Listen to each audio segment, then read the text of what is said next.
So when in Rome, how do you live? I want you to jump now, for time's sake, to verse 16. He says, "For I am not ashamed of the gospel of Christ.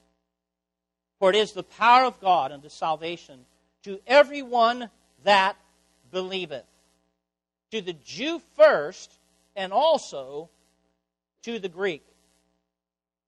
Now that's important for you to understand, is that the gospel that you received when you trusted Christ, that you got a powerful gospel, a powerful salvation, one that not only changed your life, but one that can change the lives of others that you come in contact with. John shared this Saturday, and I'm not trying to embarrass him, but I just want to, he's kind of quiet anyway, and so you'd have to pull it out of him. But he said, Pastor, he said, there is nothing like being able to share the gospel and see a family member get saved. He said there's just no feeling like it. And quite frankly, Paul said, I'm not ashamed of the gospel, for it is the power of God unto salvation to everyone that believeth, to the Jew first, and also to the Greek. Paul was a witness throughout the world. Note what he writes to the Romans in verse 8. He says, "First I thank my God through Jesus Christ for you all, that your faith is spoken of throughout the whole world." Part of not being ashamed is being willing to proclaim the gospel to everyone you come in contact with. Everyone that has, every opportunity that you have to take the gospel to somebody. It's not a Tuesday night, or it's not a Wednesday, or it's not a Saturday, or it's not a church-wide. It's all of us as believers agreeing with God that there are lost people around us everywhere. Taking those opportunities. It doesn't take a lot of time. I don't have a track on. Anybody got a track? Anybody got a track in your? Okay, Ruby. Okay, good. You got a star today because you have one in your purse. Look at that. Awesome. There's and the track can be there. You can call. You can go on the internet. You can find organizations that produce them. We have church tracks here. But a track it takes 30 seconds. Now I want to teach you something about who we are when you go out and you knock doors. You'll see no soliciting. We are not solicitors. The law defines us. The national law, federal law, defines us as distributors.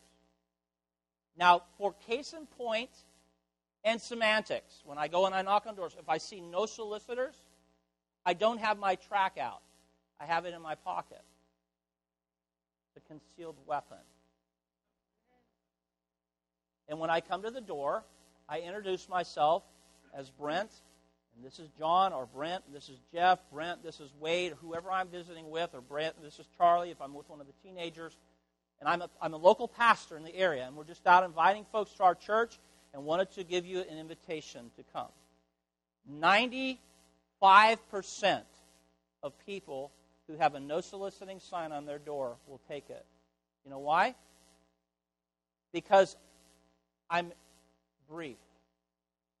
I get it into their hands. Every once in a while I have an opportunity to sit and talk to somebody. And that's a good thing. Thank you, Ruby. Appreciate that.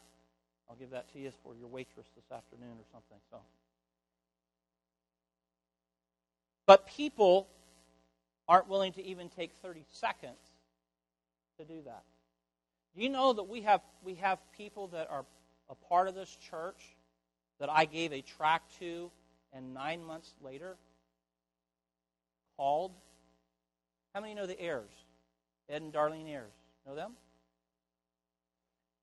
I went to their house, when they lived over here in Kirkland, right up off 132nd and 100th Avenue. They lived right there on the corner.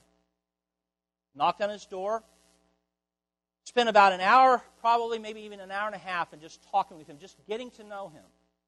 And Darlene had been hurt, and so she didn't want to have anything to do with me. So she said, my husband's out there, you can go talk to him. Kind of rude. It was kind of rude, really.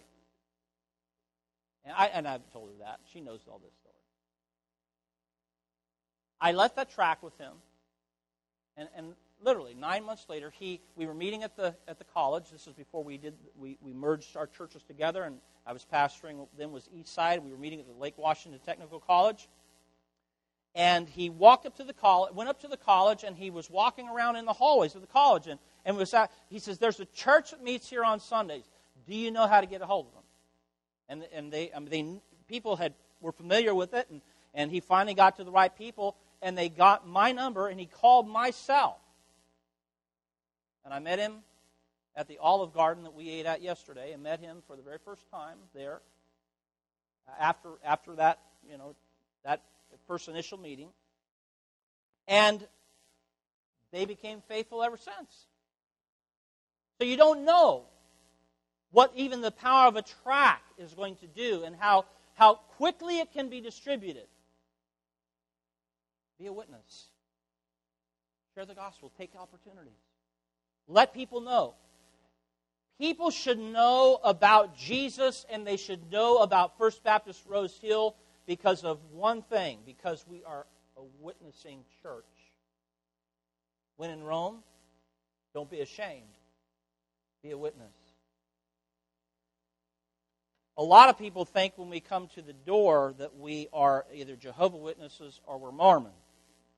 Even though we don't dress in black and we don't have name tags, and that we don't have bags and all kinds of materials with us, they still assume that. So when I go, I don't dress like this. Rarely do I. If I'm alone, I might. So I don't look like some mass murderer or something, or somebody coming to the door. It gives a little. But if I'm with somebody else, like John, we just dress kind of business casual, semi-casual, and we go to the door, because I want them just to feel like that we're regular people, we're neighbors. It's important for people to hear the gospel. How many of you believe that a lost person will die without Christ and will spend eternity in the awful place God calls hell? That's a very, very serious thing. And so it's important that because of our belief and because of what God says in His Word, that we encourage people and we share the gospel with people everywhere. Note verse 14. Paul says, "I am debtor,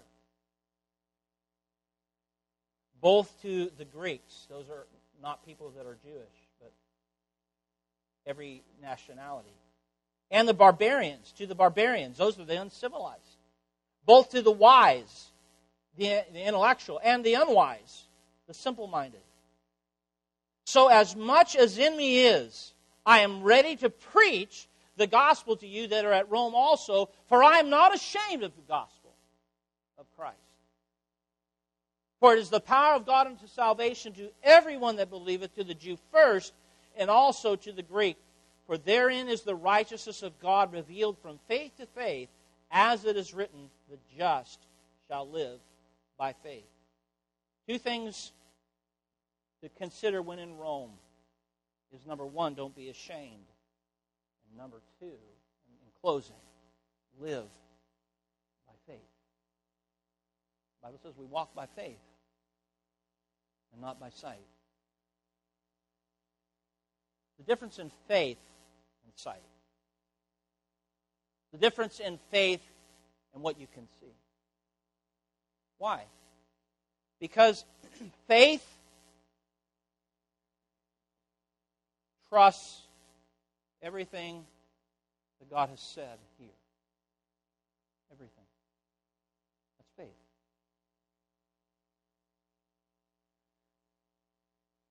In our Christian culture, this is becoming extinct. You know what it's being replaced with? Activity, social causes, music, whatever. Every kind of thing you can imagine. His Word is the most important part of our Christian walk. And so if we trust Him and we live by faith, then we're willing to take this for face value, and we're willing to look at it, and we're willing to apply it to our lives. And that in itself should motivate us for God to begin to stir us in the inside to project outside the fact that we know Him, that we love Him, what He's done in our lives, and then to live for Him. See, faith follows that which it cannot see. What did Jesus say to His disciples? When Thomas, after the resurrection, and we're just coming off Resurrection Week,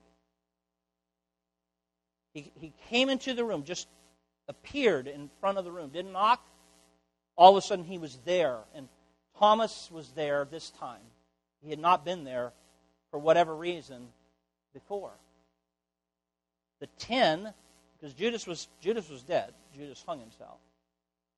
And the other 10 that were left of the disciples, because this is before Acts chapter 1, where they chose Matthias as another apostle. But the 10 were meeting, and Thomas wasn't there for some reason, and they were telling him, we saw Jesus. He says, I won't believe until I take my finger and I stick it in his hands, and I take my fist and I thrust it up in his side. Big words, strong words. And Jesus comes into the room. He appears to Thomas.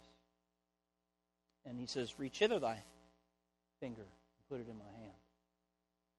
And reach your fist and thrust it up in my side. Now here's what was the impact on Thomas.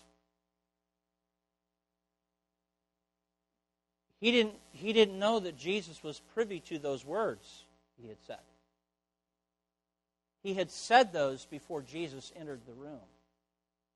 And Jesus knew exactly what he said. And he addressed him first. Thomas fell on his face and said, my Lord and my God. Now, it was wonderful that Thomas finally acknowledged that Jesus was who he said he was. It was wonderful that he fell on his face in worship and he acknowledged that he had been wrong in his assessment and that he had had a lack of faith and he had doubted. But then Jesus said this, Thomas, you have believed because you've seen.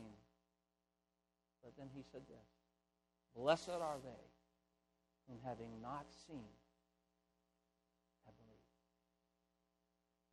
That's us. We walk by faith.